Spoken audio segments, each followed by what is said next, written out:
আমরা দেখছি ইসলামী আন্দোলন বাংলাদেশের নায়েবে আমির যিনি আছেন, উনি 4 আগস্টে সকালের দিকে ঘোষণা দিচ্ছেন, আমরা তো সব চোখের সামনে ভাই, ঘোষণা হুম। দিচ্ছে 5 আগস্টে সকালে 10টা 11টার দিকে গণভবন অভিমুখে যাত্রা করবে। এটা তো আমাদের স্ট্রেংথ বাড়াইছে, এটা আমার স্বীকার করতে সমস্যা উনি কোথায়? নিজেই তো সেম প্রথম ভাবে তো উনি তো নিজেই প্রথম পুলিশের করণ ভাঙলেন, নিজেই 146 জনের গাড়ি ভাঙার জন্য নেমে এগুলা এসেছেন। আমরা যদি বলি, এটাকে তাহলে গদগদ কিভাবে হয় ভাই? যে যেটুকু ডিজার্ভ করে তাকে আমরা সেটুকু বলবো না কেন? না বললে তো আমার সংকীর্ণ মনতা। ছাত্ররা যখন জুলাই আগস্টে যখন ন্যায় এই দাবি নিয়ে মাঠে নামছিল, তখন বাংলাদেশের মধ্যে একটা রাজনৈতিক দল তাদের ব্যানারে প্রকাশ্যে এই ন্যায়ের পক্ষে অন্যায়ের প্রতিবাদে রাজপথে নামছিল, সেই দলটার নাম হলো ইসলামী আন্দোলন বাংলাদেশ। এই 5ই আগস্ট আমার যে মেধাবী মেধাবী ছেলেগুলো বা বাংলাদেশের ভবিষ্যৎ প্রজন্ম, এই ছেলেগুলো ন্যায় দাবি আদায়ের লক্ষ্যে যখন রাস্তায় নামছিল, তখন ঠান্ডা মাথায় পশুর মতো গুলি করে এই ছেলেদেরকে রাস্তায় ফেলাইয়া দেয়। আমাদের এই দেশে হাজার হাজার লক্ষ লক্ষ কোটি টাকা পাচার করে বিদেশে পাচার করলো, বেগম পাড়া তৈরি করলো। আচ্ছা বলেন তো, এই মানুষটা সম্পর্কে আপনি কি বলবেন? না, ফেরেশতার চেয়েও সম্মানিত তো। কয় কি কি কইবেন? ও কুত্তার চেয়েও খারাপ। আচ্ছা বলুন তো, বলছেন কুত্তার চেয়ে খারাপ, আর যাকে বলছেন ফেরেশতার মতো, এই দুই মানুষের ভিতরে এই চোখের দিক থেকে পার্থক্য কি? হাতে অন্য অঙ্গ প্রত্যঙ্গ, তাই পার্থক্য নিশ্চয়ই এক জায়গায় নাই। এইটা বোঝাবার জন্য এই মাহফিলের ব্যবস্থা। আল্লাহ রাসূল সাল্লাল্লাহু আলাইহি ওয়াসাল্লাম বলেন, আলা ওয়া ইন্না ফিল জাসাদি মুদগা ইযা সালুহা সালুহাল জাসাদু কুল্লুহু ওয়া ইযা ফাসাদাত ফাসাদাল জাসাদু কুল্লুহু আলা ওয়া হিয়াল কলব। আল্লাহ রাসূল সাল্লাল্লাহু আলাইহি ওয়াসাল্লাম বলেন, প্রত্যেকটা মানুষের মধ্যে আল্লাহ রাব্বুল আলামিন একটা স্পেশাল গোশতের টুকরা দান করছে। এই কিসের টুকরা? আল্লাহ রাসূল সাল্লাল্লাহু আলাইহি ওয়াসাল্লাম বলেন, ওই যে মোবাইলের পার্স, যেই পার্সের কারণে মোবাইলের মূল্য, ঠিক ওই পার্সের কারণেই মানুষ সম্মানিত। ওই পার্স যখন ভালো হয়, আল্লাহ রসুল বলেন ফেরেশতার চেয়েও সম্মানিত। আর ওই পার্স, ওই গোশতের টুকরা নামক কলব যখন খারাপ হয়, ওই মানুষটা কুত্তা শিয়াল শুয়ারের চেয়েও খারাপ। কথা ঠিক? এখন আমার ভাইদেরকে বলবো, পর্দা আলাই মা বোনদেরকে বলবো, এখানে সমস্ত কাজকর্ম বাড়িঘরে সব ফালাইয়া, ব্যবসা বাণিজ্য সব রাইখা পাগলের মতো ছুটে আসছেন না? একটা উদ্দেশ্য লক্ষ্য নাই? কি উদ্দেশ্য লক্ষ্য? এই আল্লাহকে রাজি খুশি করবে, এই দুনিয়ার অস্থায়ী জিন্দিগি থাকা অবস্থায় আখেরাতের স্থায়ী জিন্দিগি কামাই করবে। আল্লাহ যে চিরস্থায়ী শান্তির জায়গা বেহেশত তৈরি করছে, বেহেশতে যাবে, আর অশান্তির জায়গা জাহান্নাম থেকে বাঁচবে। কি উদ্দেশ্য এইটা তো? না অন্য কোনো কিছু আছে? তা এইটা যদি থাকে, বেহেশতে যাইতে চান? চান তো? এই আল্লাহ সবাই বলেন আল্লাহুম্মা আমিন। আল্লাহ আপনি কবুল করেন। এখন বেহেশতে যাওয়ার জন্য শর্ত আছে। কি আছে? আল্লাহ রাব্বুল আলামিন কোরআনুল কারীমের ভিতরে বলেন, ইল্লা মান আতাল্লাহা বিকলবিন সালিম। ওই যে গোশতের টুকরা নামক কলব, আল্লাহ বলতেছেন স্বচ্ছ পরিচ্ছন্ন ভালো কলব ছাড়া আমার পবিত্র জায়গা বেহেশতের মধ্যে হবে না। আমি বলছি না, আল্লাহ মুখ খুলে বলেন। তাহলে ওই গোশতের টুকরা নামক কলবকে ভালো কইরেই আমাদেরকে দুনিয়া থেকে বিদায় নিয়ে কবরে যাওয়া লাগবে। আসতে কয় তো কথা ঠিক না? ঠিক। আমি বলছিলাম এই গোশতের টুকরোর ভিত্তি করে মানুষের সম্মান বাড়ে কমে।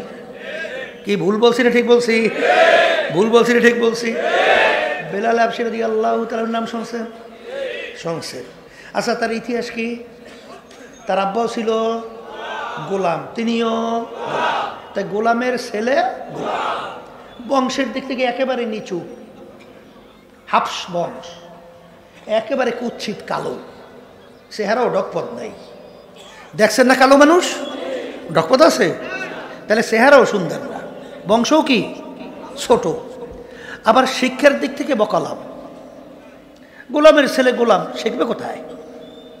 তাহলে শিক্ষাও নাই। পয়সার দিক থেকে নিচ্ছ, তাও নাই।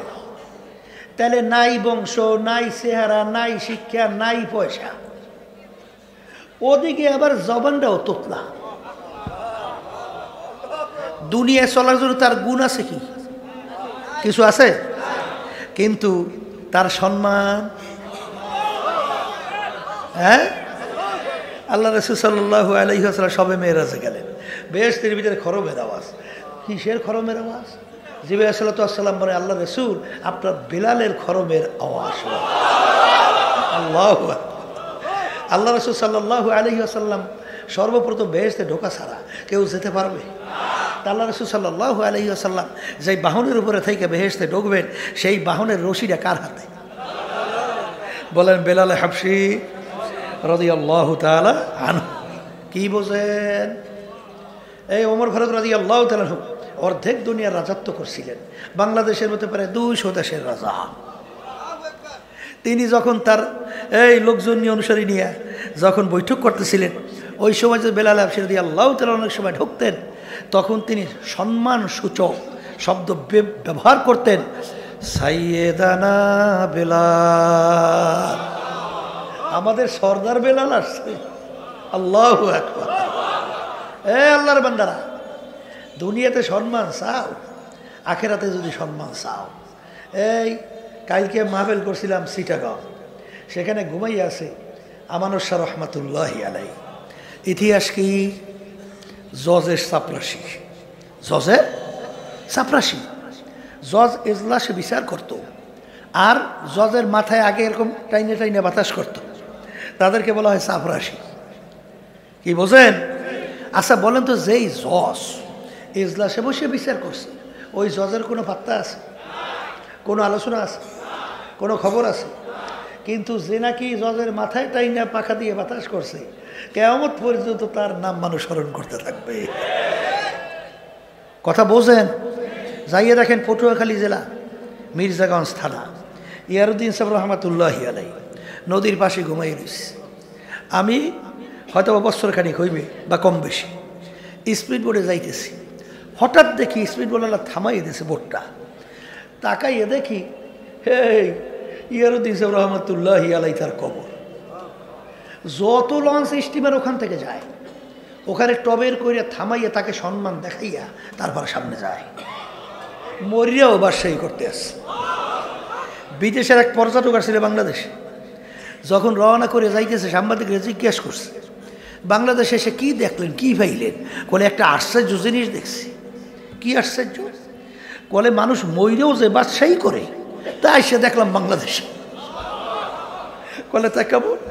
যাইয়ে দেখেন সিলেটে ঘুমাই আছেন শাহজালাল রহমাতুল্লাহি আলাইহি।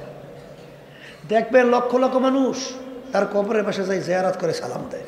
সুবহানাল্লাহ। আমি ঢুকছি, লোকজন মনে হয় যেন ভয়তে এরকম কাকুতি মিনতি দিয়া আস্তে কবরের পাশে যাই সালাম দেয়, মইরেও বাদশাহী করতে আসে। আর ওদিকে যাইয়ে দেখেন হাইকোর্টের মাজার বাংলাদেশ, যাদের হুঙ্কারে মনে বাংলাদেশের জমিন থর থর করে কাঁপত, ও যাইয়ে দেখেন যে একদম দিনদার আল্লাহ ওয়ালা মানুষ কবরের পাশে সালাম দেয়, বরঞ্চ বলে কি শয়তান না মরেছে ভালো হয়েছে। ও যাইয়ে দেখেন কুত্তো আর পাতি সিরিকাল পায়খানা প্রস্তাব করে ভরিয়ে রাখছে। কথা ঠিক? তাইলে সম্মান এইটা নির্ভর করে কির উপরে? আবার বলেন, কলবের উপরে ভিত্তি করে। কথা ঠিক?